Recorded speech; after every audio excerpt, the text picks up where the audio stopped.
What we're going to demonstrate is Bragg diffraction. So when X-rays strike crystals at certain angles, maxima will be observed.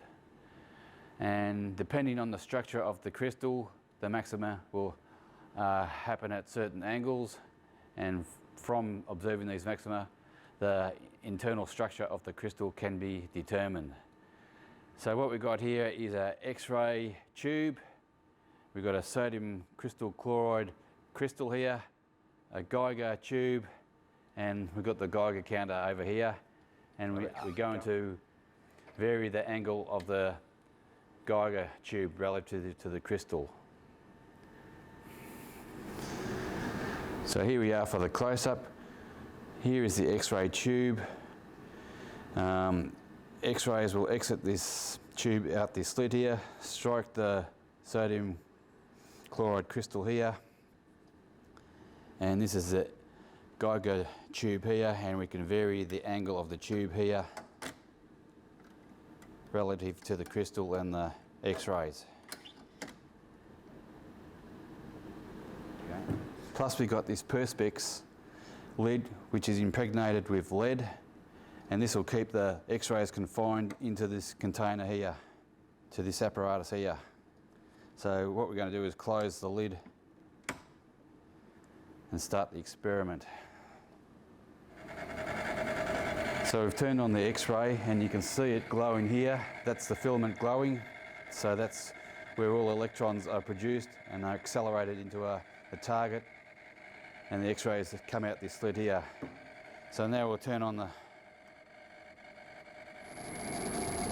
So we've hit a peak here, and you can see the needle's way over here on the meter reading, and we'll slowly keep going, and you'll see the meter reading starting to drop a bit.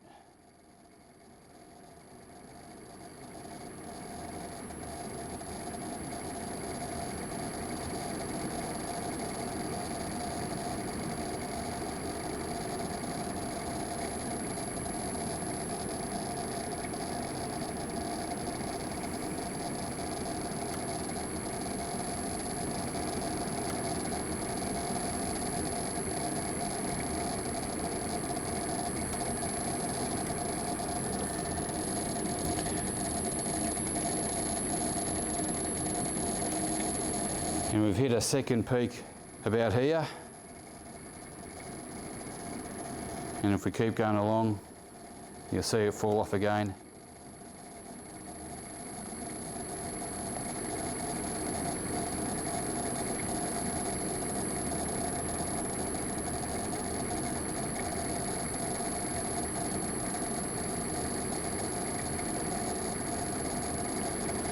And there we've reached the third peak, somewhere around here.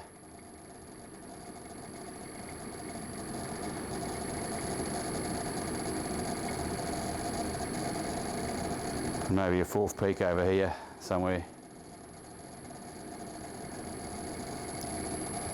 So we'll just go back.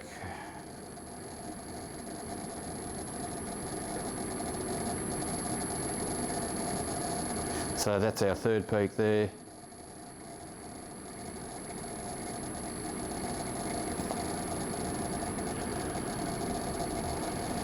Our second peak here.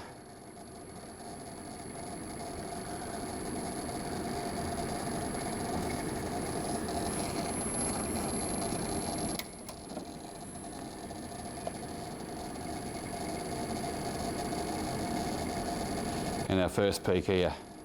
So the first peak is slightly bigger than the other peaks.